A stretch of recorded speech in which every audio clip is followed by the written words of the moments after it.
Continuamos en 52 minutos y vamos a hablar sobre esta política de desregulación, cómo afectan a los argentinos, pero por un caso puntual que tiene que ver con las auditorías y cómo se van controlando los alimentos que llegan a la mesa de los argentinos. Estamos con Ricardo Luna, un amigo, abogado. Buenos días. Que vos trabajaste muchos años en SENASA. ¿Y ahora qué estás haciendo, Ricardo? ¿Vos sos, cómo es tu título? Yo continúo en SENASA, fui muchos años de la jefatura de asuntos jurídicos del SENASA, con lo cual mi experiencia en agroalimentos y todo este tema de los controles, bueno, es como una expertise durante tantos años. Hoy estoy acá porque soy integrante del cuerpo de profesionales de la Asociación de Trabajadores del Estado, lo que sería la Junta Interna. En nombre del SENASA integro esto junto con el INTI, el CONICET, el PAMI, el ANSES, todos estos organismos nacionales. Somos integrantes de esa mesa nacional que es como una especie de equipos técnicos dentro de ATE. Bueno, estarán viendo, supongo yo, los efectos devastadores de un plan de gobierno que, bueno, es vaciar, ¿no? La idea. Sí, hemos hablado en la medida que estuvimos en varias entrevistas que me ha tocado, pero no de hoy, sino de hace mucho tiempo atrás, donde la desregulación o la reforma, o como se le ponga el nombre, puede sonar hasta neutro y fundamentalmente que no afecte a la sociedad común en general. Pero esto no es así. Hoy, avanzado en el tiempo, la palabra desregular significó vaciamiento, significó falta de controles, y en el caso nuestro es un tema muy sensible porque a veces se pone de moda como la gripe aviar, la carne de burro, los barcos que pegan la vuelta, pero como no hay una información pública, esto no abunda, tenemos que andar, como quien dice, aclarando circunstancias. Y bueno, y lo más que hemos hablado en este último tiempo es que Argentina, digamos, se viene abriendo en los mercados internacionales vía tratados o acuerdos internacionales. El más conocido, aparte de las buenas relaciones o carnales con Estados Unidos, es el de la Unión Europea, porque la génesis de este tratado no es actual, sino desde mucho tiempo se viene forjando.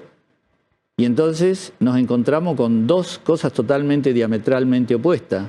La política agropecuaria de la comunidad, por ejemplo, que es la que va a regir en este tratado, ya Brasil lo viene dejando afuera de carnes por tema transgénico, por tema de los anabólicos, o fundamentalmente porque las auditorías deben ser permanentes y acá se desregula, se vacía y no se controla. ¿Sí?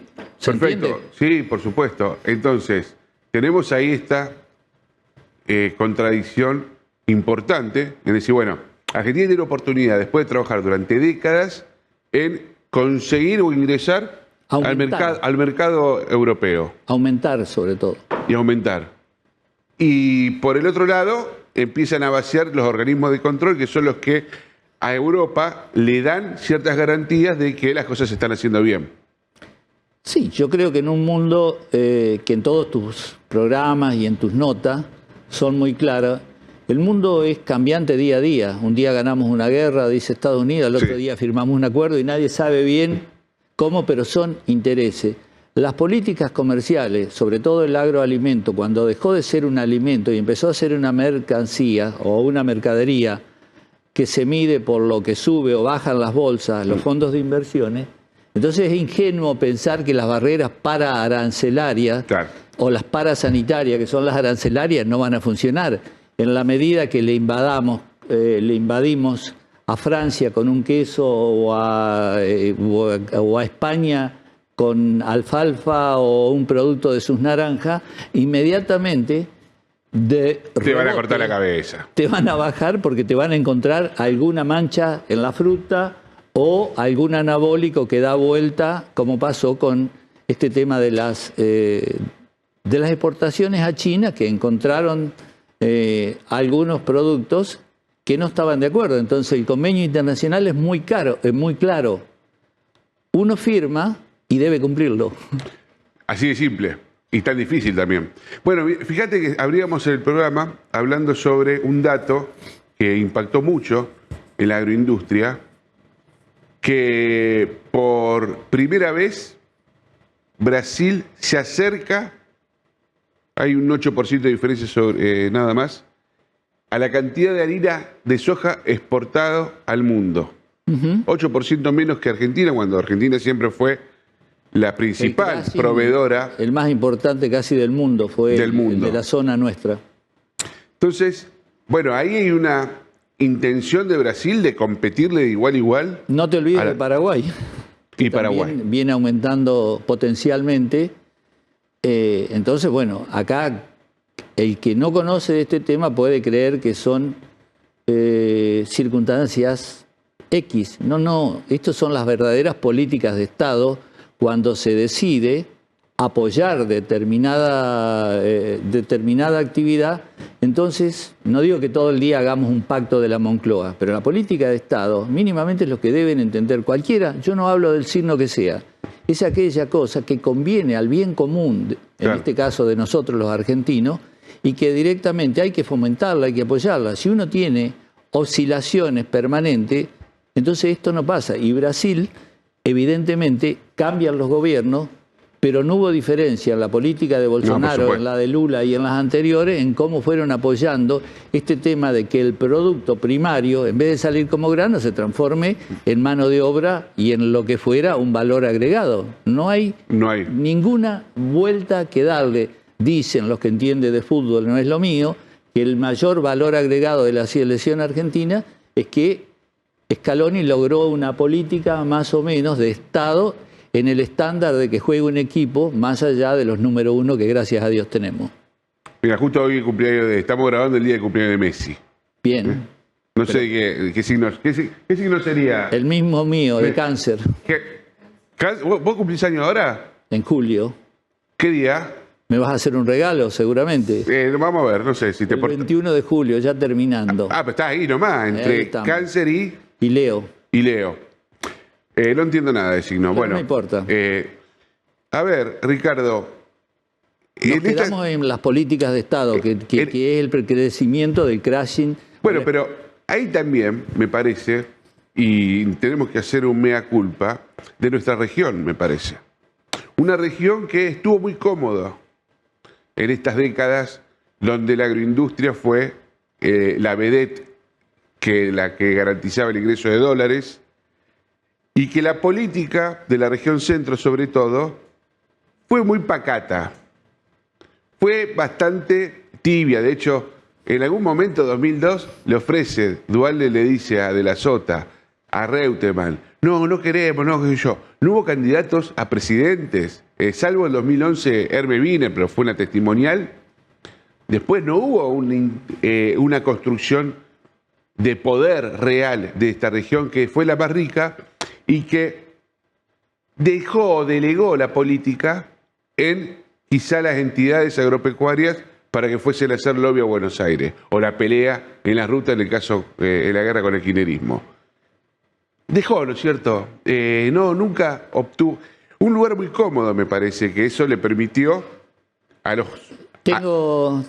Te voy a interrumpir porque la respuesta nos interpela a todos, pero te lo respondo con una pregunta. Decime cuántos periodistas, no pongamos qué emisora, conocen en profundidad el debate y solamente conocen por lo que habla la Bolsa de Comercio. Esto te da la respuesta que directamente la sociedad, no solo los candidatos políticos, no discutieron, no conocen y no saben el impacto que tiene, por ejemplo, el refulado de la hidrovía, que se llama hidrovía y es lo que sacan del río Paraná. Pero tampoco sabían que la cantidad de pescado que había en este río y que directamente, hablamos de las multi, pero las procesadoras de pescado hicieron un verdadero pescadicidio, sería, y que además los arroyos y ríos conexos al Paraná tenían gran contaminación de endosulfán, que directamente es la misma problemática, que la aplaudimos por un lado, porque nos da un poquito más con los agroquímicos, y después estamos haciendo un verdadero problema en todo esto, Y creo que este tema no se discute, no se debate. Lo único que nos interesa, si vamos a 42, a 44, a 58, no sé cuántos pies, y si podemos meter el transatlántico más grande del mundo, lo vamos a meter independientemente si nos va el monumento a la bandera corriendo para el medio del río.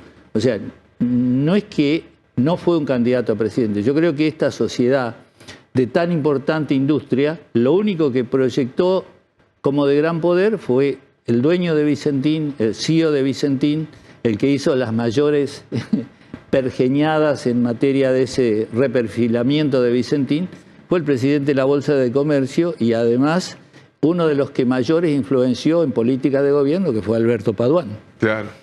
Ahí encontramos entonces el origen de por qué no se discuten estos temas, ¿no? Yo Porque, creo que... a ver, el productor agropecuario, lo único que vos hablás con él, bueno, no te habla de el alquiler del campo, no te habla de, bueno, el tema de la contaminación, de cómo queda el suelo después de 3 campañas de soja. Te habla de retenciones solamente. Y porque directamente en esto, cuando no tenemos una política de Estado, no vamos a discutir. Creo que habrás tenido la oportunidad seguramente de andar alguna vuelta por Europa. Y entonces uno se... No, nunca, pero bueno, si me querés invitar... Sí, está bien. Cuando consiga los fondos vamos a ir. Vamos.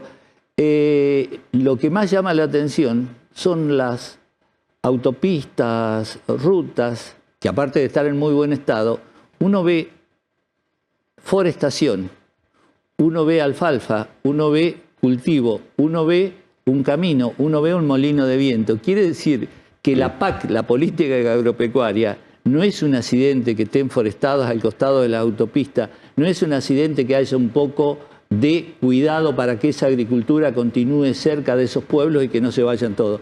Son políticas de Estado. Entonces, si directamente en la Bolsa de Comercio se discute, creo que habría que atar un poco las manos. Y me hago cargo de lo que digo, porque generalmente las manos son para aplaudir. Sí. Pero no bueno, mira qué interesante, Ricardo, que decís, porque en el bloque anterior estuvo el Nire Roldán y le pregunté sobre estos bolsones de pobreza que tenemos en zonas tan ricas como Rosario.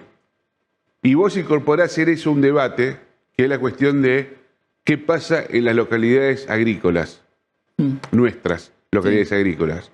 Cómo han expulsado gente, cómo han sido, en vez de generar en esas localidades el crecimiento, la pujanza, generaron también sectores muy humildes que tuvieron que venirse a las grandes metrópolis para tener una oportunidad. Eso habla también de una planificación azarosa directamente. Pero también vuelvo a lo mismo.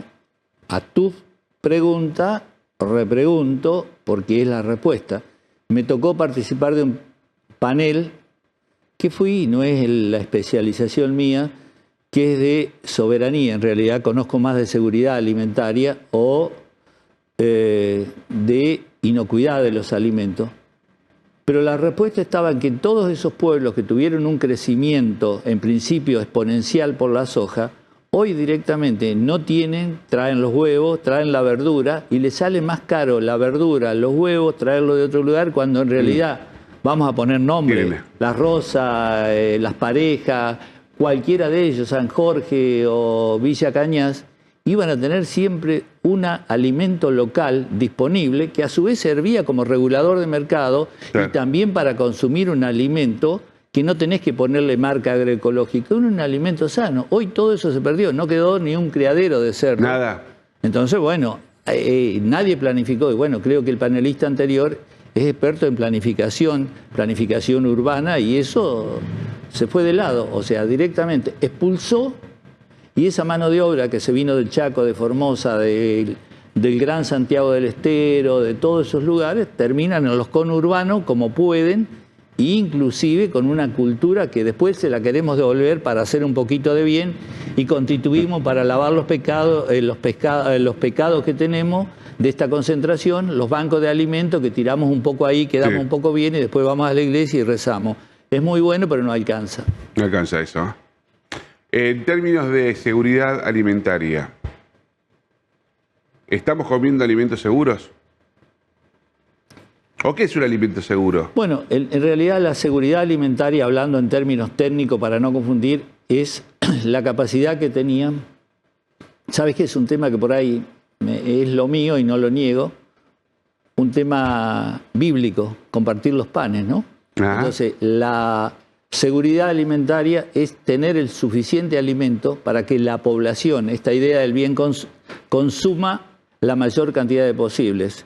Los europeos aprendieron, el mayor ejército de Europa, ¿cuál fue? El de Napoleón. Ellos lo ponen en todos los lugares. Y perdió la guerra ante Rusia por el frío y por falta de alimentos. A partir de ahí, el mundo moderno no abandona la seguridad de tener alimentos. San Martín también lo dijo, no puedo cruzar los Andes, la cordillera, si no me aseguro que en Mendoza, para el campamento y lo que quede, tengamos los suficientes alimentos. Entonces yo creo que acá, si hoy tuviéramos que ir a comer un asado, nos faltaría la seguridad, porque no tenemos la posibilidad de ir guardando este alimento y el excedente exportarlo. Primero se exporta y el excedente no queda para nadie. Así con el Entonces ya ese primer filtro de este enroque, que primero se consume lo de adentro y después lo que sobra se exporta, eso se dio vuelta. Totalmente, totalmente. Hoy lo principal se exporta. Pero además no se piensa en que directamente, si este ejército, como decía San Martín, si este niño que no puede comer las proteínas suficientes, ¿qué vamos a hacer? ¿Lo vamos a tener que atender en el hospital público? ¿Lo vamos a alimentar? ¿Le vamos a dar una VH? O sea, sinceramente creo que en esto está faltando esta discusión, porque no hay posibilidad, acá no hay una teoría, acá hay un dato, una realidad. Si no comemos los alimentos necesarios, vamos a comer un poco de trigo, un poco de pan, que también es difícil, o vamos a comer cualquier tipo de cosas, porque no tenemos la seguridad alimentaria de que esta población, poca o mucha que tiene nuestro país, tenga las condiciones de acceder. Hoy tenemos una computadora en la cabeza para ir a comprar al supermercado, para saber qué podemos, no qué debemos comprar. Bueno, el que lo quiere negar, que lo niegue. Yo voy a seguir con esto. Lo otro es la inocuidad de los alimentos. SENASA tenía una expertise que era bajar esa inocuidad a la mesa de todo el mundo, no solamente para guardar la exportación, sino para asegurar que la fábrica de chacinado tuviera cerdos faenados en condiciones, que no hubiera triquinosis o que las verduras estuvieran con los análisis. El consumo interno hoy no le importa demasiado a mi organismo, mal que nos pese. Bueno, Ricardo, te agradezco muchísimo. No, me encantó charlar con vos. Y ya que estamos en la cita bíblica, bueno, comamos un asado algún día de esto y convertamos el agua en vino. También se hizo. Sí, sí, claro, también. Se hizo. Así que bueno, lo haremos, lo haremos. Muy bien, gracias por la invitación. No, gracias a vos, Pasaba el amigo Ricardo Luna hablando de, bueno, filosófico esto. ¿Qué lugar le damos a los argentinos, a la producción de nuestro país, a lo que consumimos, a cómo accedemos para poder consumir eso? ¿Qué es lo que se está poniendo en discusión en estos momentos en la República Argentina? Espero les haya gustado un programa que hablar de estos temas